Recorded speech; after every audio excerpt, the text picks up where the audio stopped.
Meie praeguse õppegrupiga oleme selles treeningprotsessis olnud nüüdseks juba 8 aastat. Ja meie jaoks on see vajalik olnud. Aga kui nüüd uues etapis tuleb inimesi juurde või on keegi, kes sooviks ka sellest treeningust osa saada, kas tema jaoks kulgeb see protsess täpselt samamoodi nii, nagu oli meil, või on see kuidagi teisiti? No nagu öeldud, see on kogemusõpe ja seda nüüd, kuidas see täpselt hakkab välja nägema suuremas mastaabis, seda näitab elu ise. Aga nüüd selle teie õppegrupi töökirjeldusel või teraapia kirjeldusel tuleb kindlasti arvesse võtta seda, et teie ülesanne oli aidata ingliterapeut Marial, kes ei ole üksnes see isik siin, vaid mis on tegelikult vaimkogu, mille nimi on ingliterapeut Maria. Ma olen selle esindaja ehk siis nende sõnumite ja selle informatsiooni ja teraapia vahendaja. Teie aitasite seda tööd teha nii, nagu ühes ettevõttes peab olema. Esialgu tulite lihtsalt Facebooki õppegrupina, siis teile anti piisavalt aega selleks, et järele mõelda, kas sa soovid tulla vabatahtlikuna, järjest tõsteti nõudmisi, järjest mindi teie teraapias sügavamate valukohtadeni teie elukäigus ja mõttemustrite muutmiseni. Ja alati küsiti, et oled sa kindel, et sa tahad edasi tulla. Ja seda tuleb kindlasti rõhutada, et kogu see töö ja teraapiasse tulek on olnud inimese vaba tahe. Ja kui inimene on soovinud lahkuda, no paaril korral uustulijatega on seda juhtunud, on ta alati võinud seda teha, sest me järgime inimese vaba tahte reeglid, mis on looja legitiimsuse ja põhiselt inimesele vabaks valikuks antud, aga kui inimene on juba öelnud, jah, ma tahan, ja talle on kirjeldatud, et edasi läheb raskemaks, me ei ole seda tõde varjanud, siis sisuliselt siiski sisenetakse vaimse labürindi protsessi ja vaat sealt niimoodi poole pealt ilma keerdude ja tagasilöökideta välja astuda ei ole võimalik. Ja inimene võib küll koolist eemalduda, aga see vaimsesse labürinti sisenemine, see on hinge jaoks midagi muud kui see, et ma lihtsalt teen ühes ühenduses kaasa.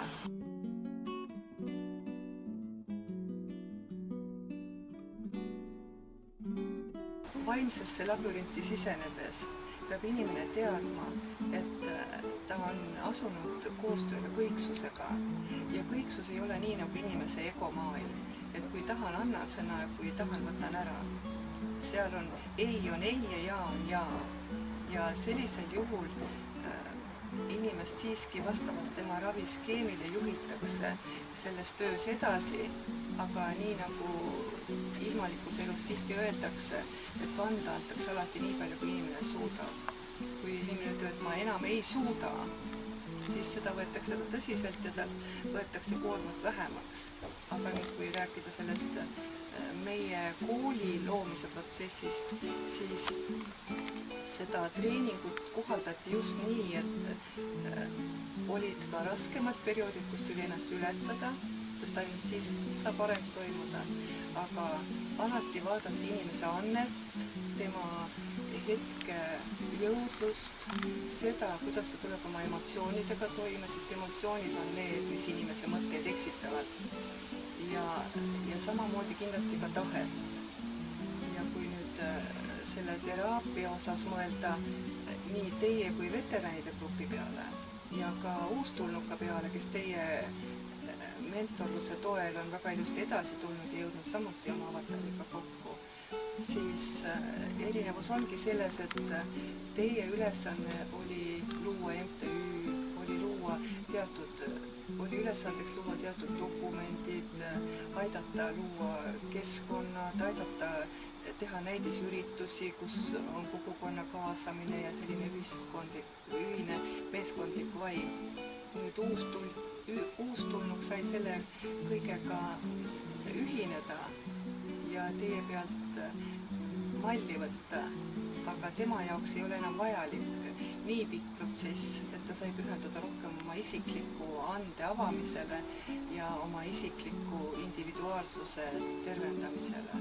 Nii et kui me mõtleme nüüd sellest aspektist, kuidas see siiani on olnud, siis võib juhtuda küll, et kui suuremat projekti läheme tegema, mis peab olema tõepoolest spetsiaalselt selleks loodud platvorm juba, et inimesed saaksid selles koolis niimoodi õppida ja ravida.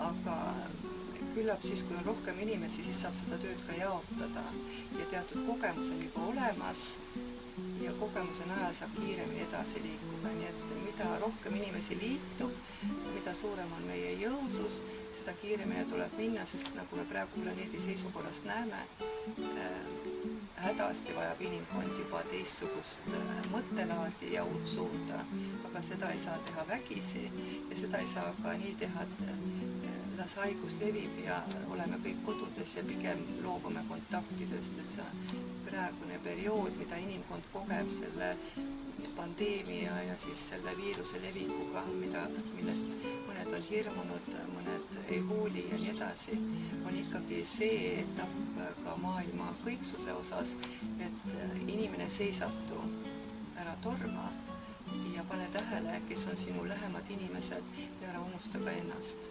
Et see on selline meiepoolne tõlgendus ja see tähendab ka seda, et sisuliselt kõik juba natuke õpivad. Nii et selle kooli mõte ei ole tingimata see, et kõik inimesed kuuluvad selle kooli õppurkonda, vaid see õppurkond annab edasi oma kogemusi, oma infot, kas töökohas või perekonnas, aga samas selle õppurkonna intensiivne tegevus mõjub mõttejõul. See on müsteeriumi teema ja see ei ole ilmalik tasand ja just selle poolest me erinemegi teistest ja mille tõttu on palju arusaamatusi ja vääriti mõistmisi.